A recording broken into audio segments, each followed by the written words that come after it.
What up, gang? Kayla, what's the significance to your what would it mean to you to be an Olympic gold medal? I mean, obviously you've won other UFC titles. I mean, other MMA titles before. But what would it mean to be the gold medalist and a UFC? You mean be an Olympic gold medalist, a MMA two-time Yep. MMA champ, and a UFC Yes. champ? What would it mean? Woo. I mean, it's a testament, I think, to my character, my grit, my determination. I'm very happy with my career. I have climbed a lot of mountains. I have done more than most will ever do, and I'm very satisfied with it. But this belt is for me. Can winning a belt compare to an Olympic gold, no matter what? We're gonna find out on Saturday night. We'll see. We'll see. I'm sure it's gonna feel very similar. Kayla, over here, outside. Obviously, you're used to people talking before, but I feel like every interview I've seen you do, it's always, let me read some quotes that Julianna said about you. So has this been more of an annoying build-up? Because it's never about the fight. It's always about what Julianna's been saying. No, I mean, I think that's part of the business, and Julianna doesn't excel at fighting, so she has to excel at the other piece of it. And it's not personal to me, she's just doing her job. Was that a hard part to, like, when you first got into MMA? Because, like, in the Olympics, it's a tournament. Like, no matter how much you talk. Yeah, and not only that, it's like a Japanese sport, so it's like the most respectful sport in the Olympics. So you say it's not personal, but it seems like the fans are very much behind you. Have you kind of felt that? I have, yeah. I have, and I'm so grateful for it. I feel like Julianna is the perfect villain to, I guess, make me a hero in people's eyes. I think before everyone's like, oh, I don't know if it's my dominance. I don't know if it's because I am so, like, physically strong looking, but I feel like or maybe because I haven't been in the UFC for very long, but I feel like a lot of people weren't too keen on me, and now all of a sudden it's like I'm America's sweetheart, and I'm just gonna take it and run with it. And, you kind of said it, like, Julia's not good at fighting, so she has to sell a fight. And we've heard that before, but yet she keeps winning. So I guess, what is it about Julianna's style that gives people problems? I mean, I think she's got heart, She's a fighter. And at the end of the day, that's probably one of the most important qualities you can have is that heart and that grit. She's unorthodox. You don't really know what is coming. I think it's probably a tough style to emulate in training. She's unorthodox. And I think that she has this, like, yeah, I just believe I'm better everywhere. I think that I'm bigger, faster, stronger. I think that I've got more positive experience. I think that my grappling's better, my striking's better. I think that my fight IQ is higher. And, like, never mind being inside of a cage. Like, I'm a fighter in life. And so if she thinks that she's going to, like, outfight me, she's got another thing coming. Well, the countdown, they did this, the part where she brought in Max Snyder to train with her. Is that just the countdown kind of like latching on to something, or is that something that, like, smart thing she's training with him? I mean, do you think that you could learn to paint like Picasso in 6 weeks or 8 weeks or 12 weeks? No. Do you think that you could be Scorsese in 12? Like, good luck. I applaud her for leaving no stone unturned, but I've been doing judo since I was 6 years old. Like, that's not something you can pick up overnight. The countdown also, I think, like, we've been covering you for a long time. We knew your story with your kids and your sister and your mom. Yeah. But I feel like maybe there's, like, we talked, some people only watched the UFC. They didn't know your story. So when that came out, how's the reception been to that for people that didn't know what you actually went through? It's been super positive. It's been, like, overwhelmingly positive and heartfelt, and yeah, I think that a lot of people didn't know that I adopted my niece and nephew and the reasoning behind it. And so I just want to make sure that, like, everyone knows, like, I adopted them. Like, they're my children. I'm not a guardian. I'm not like a part-time parent. I'm not I'm not going to give them, like, I'm on the birth certificate now. Like, these are my kids. We're the wolf pack, and they ain't ever getting rid of me. And just last one for me, unrelated to your fight, because I think you're one of the few that could probably answer this. But LeBron James just did a podcast, and he was talking about starting kids in a sport, and that's all they do from like 5 on, will lead to burnout real quick, and kids will constantly quit. You know, you brought up you've been doing judo since you were 6, so I guess, and now that as a mother with young kids, just how realistic is that? Is what he's saying. No, I think he's spot on. I mean, in our society today, you look at I really blame the parents. We have all these helicopter, like, psycho parents who think that their kid's going to be the next Tiger Woods or the next Simone Biles or the next LeBron James. And so they make them go to gymnastics practice every day, or the next Serena, like tennis. And like when we were kids, yeah, I did judo and I specialized at I'm sure there are outliers, but we didn't play organized sports. We just played outside. Like, hey, you want to go play basketball with your friends? Hey, like, we're going to go play jump on the trampoline or play a pickup game of flag football or like whatever it is. No, I'm super against specializing for kids. I mean, even like up to high school, I would like argue like play everything. It's better for your body. It's better for your mind, better for your family dynamics. That's what LeBron was saying. He played football and ran track just to stop thinking about basketball. Yeah. I mean, you can't their brain is literally still developing. Are we going to put this kind of pressure on a child to be?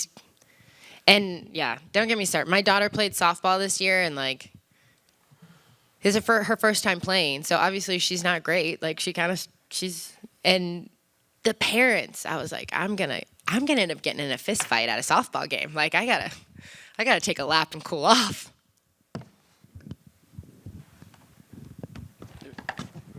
Over here. Kayla, if you win this fight, there's talk you could face. When you win this fight, there's talk you could face Amanda Nunes. How do you feel about potentially fighting someone you used to train with? Yeah, my focus is on Saturday night, one step at a time. Everybody's tough until you beat them, so I'm focused on Julianna. But in judo, it's very different culture and mentality. Like, you end up competing against the same girls over and over and over and over again, and you go to a tournament, and then you have a 3-day training camp with all of the girls you just competed with, and then you go to another tournament and you have a training camp. Like, so I used to fight my friends or compete against my friends all the time, and it's not personal, it's just business. Yeah. Julianna's actually been very confident in her pre-fight talk. Do you think that's genuine self-belief, or is she just trying to get in your head? I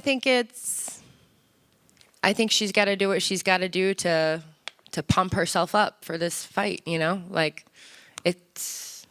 she's throwing a lot of spaghetti at the wall. She's all over the place, so God bless her. Thank you.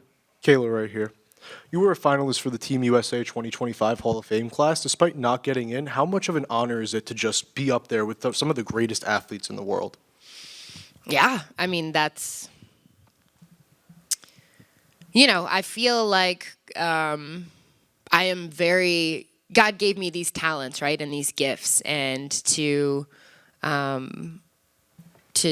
give anything less than my best is to sacrifice the gift. So for me, it's an honor and it's a privilege, and to see the fruits of my labor being showcased is great, but it all comes from God, so...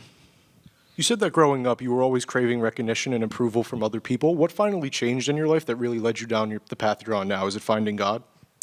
I mean, definitely my faith. I'm sure that most of you know I had a very troubled childhood. I was sexually abused by my first coach, and so I spent a lot of time feeling unworthy, and my biological father was also not present in my life. And so, I didn't have this belief that I was loved unconditionally, and my faith absolutely in God, and that there is, someone who's for me, not against me, has been huge. And also, God sending me my kids, like they have taught me that there's so much more to life than gold medals and trophies, and like all of that stuff sits in my, everyone always like, oh, where's your Olympic gold medals? I'm like, they're in my sock drawer collecting dust. Like nobody cares. My kids sure as shit don't care. Like they care that I come home. They care that I'm mom. They care that I play, Nerf gun wars with them, or that I've let them have ice cream. Like that's what it's all about. And so that has given me a new peace and a new understanding and a new freedom, which makes me honestly a better fighter. Yeah, shout out to all the single moms out there. That's right. Shout out to the single moms. Let's go. Kayla, right over here. I remember last fight week in Salt Lake City, Julianna was speaking about the way that Raquel would have actually represented this division. And being the fact that you're the challenger this week, what do you feel, or how do you feel about the way that Julianna represents this division? I feel nothing. I focus on myself. I focus on how I carry myself, what I can do. I try not to throw stones from a glass house. Nobody's perfect. We're all doing the best we can, but there's going to be a new face of women's MMA very soon. And speaking about the trash talk, I know we've been talking about that kind of all day now, but for you, there was a lot of trash talk that you had to get through to get to the actual fight. Do you think this may have been the most trash talk you ever had to deal with, and how did it kind of affect you throughout the past couple weeks or months? I mean, I think hands down, this is the most trash talk. I don't like the talk itself is trashy. I don't know if it's good trash talk, but it's trashy. This is the most I've ever had to endure. Yeah.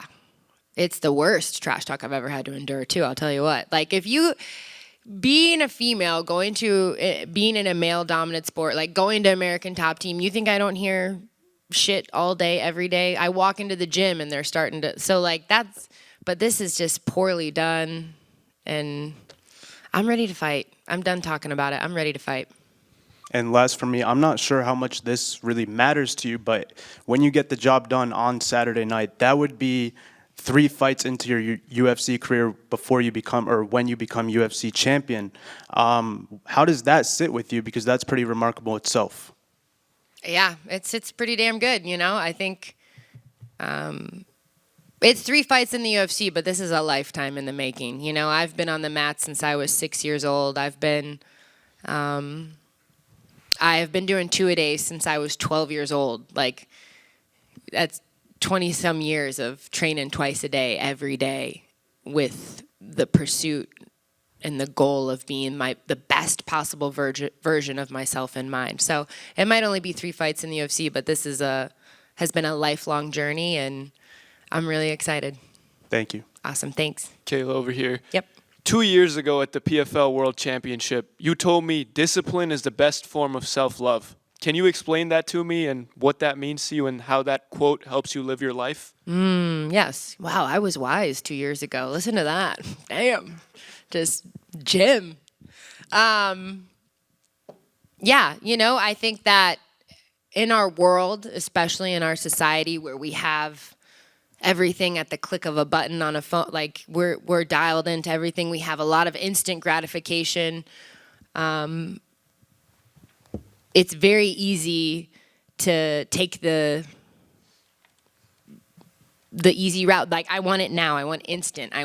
But being disciplined, you're not always going to be motivated. Do you think that I wake up every day and I'm like, I can't wait to go train and then run 6 miles and then teach my kids and then eat like 2 calories and then go train again? Like, of course not. I'm a human being, but I won't always be motivated. I can always be disciplined. And I know from the proof of my life that when I'm disciplined, I become better. Not just towards my goals, but as a human. I am forged in the fire. When I'm sitting in that sauna at 9 o'clock at night for an hour by myself, I am forged in that fire. And who I become is the best version that I've ever been of me. And that, again, that is my gift to God, that I squeeze the ever-living shit out of this life. I take all of my talents, I take all of it, and I make the absolute most of it.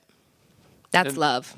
And another person that's been forged in the fire is your teammate, Dustin Poirier. He's retiring next month. He might actually be the fire.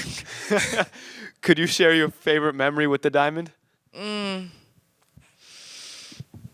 There's so many. I mean, it's just like, it's who he is. It's who he is as a person. You know, I'll walk in, those days when I'm unmotivated, I walk into the gym and Dustin Poirier says, "Get up, Kayla Harrison. You're right where you're supposed to be. You're exactly where you were meant to be. Like, you're doing what you're supposed, like, just like the positivity, the role model that he is, the philanthropist that he is, the father that he is, the teammate that he is.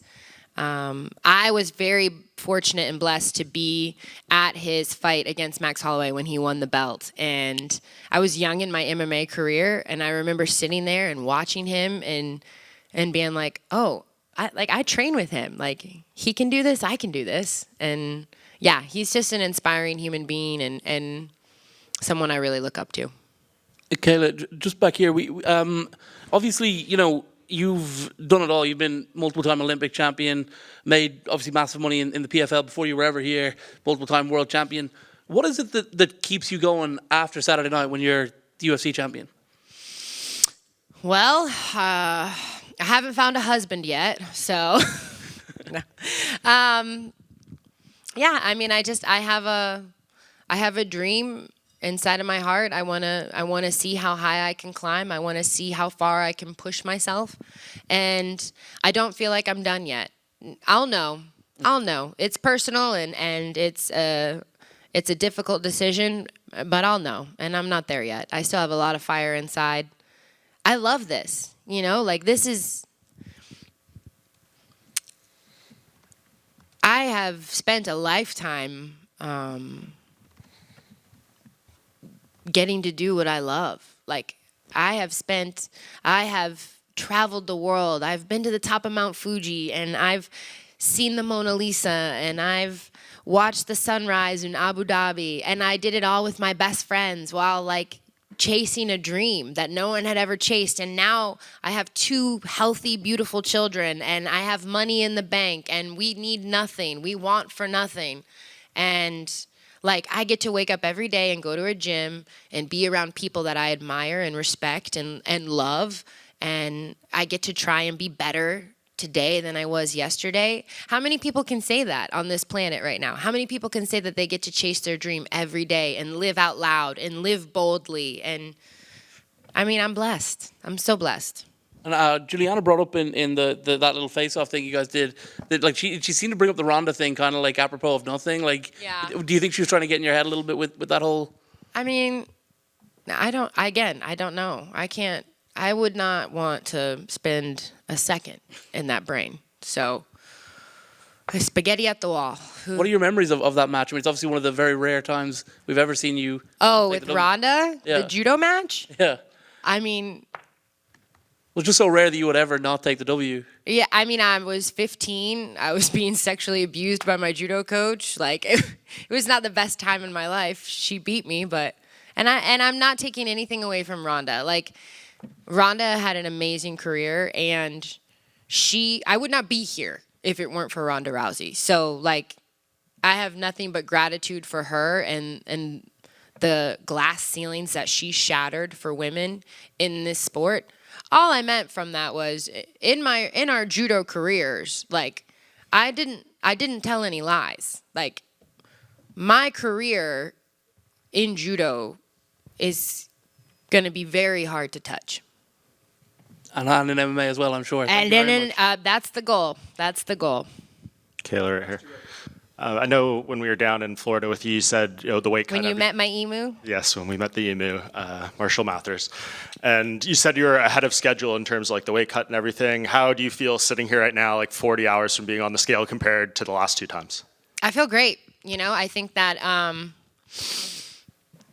I don't know if it's going to get easier as time goes on, but most importantly, my attitude is in the right place. My vibes are immaculate, as the kids say. Like, everyone around me is, bringing me up. And I I have done hard things. I can do hard things, and I trust the process, and I trust my team, and I trust God, and everything I want is on the other side of that scale. And I think a lot of like the analysis, I guess, of this fight is like, will the recovery for you be going into fight night, and you'll be a force early in that fight. Julianna's tough. How does it go if it goes into the 4th and 5th rounds of a hard fight? What's your thoughts on, I guess, that analysis? I mean, I would say that they obviously haven't been training with me at American Top Team, I am prepared for 25 hard minutes. We've been training, and I haven't been training with any slouches. I've been being shark baited like a fresh partner every round for 5 rounds when I'm sparring.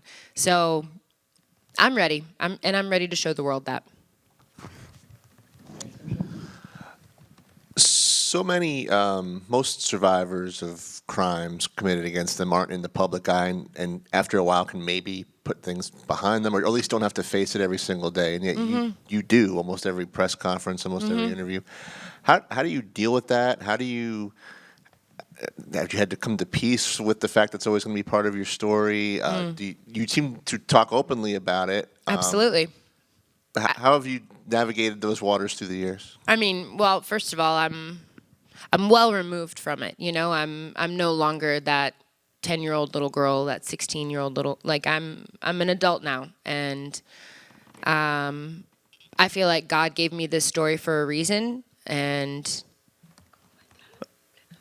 it's my job to use it to try and make the world a better place. So I want to talk about it, because we all think that sexual abuse happens in like the Boy Scouts, but my son's not a Boy Scout, or it happens in the Catholic Church, but we're not Catholic, or gymnastics, but no, none of my kids do gymnastics. But 1 in 4 girls and 1 in 6 boys will be sexually assaulted by the time they're 18, and those are just the kids that say something, which means that really the statistics are probably much higher.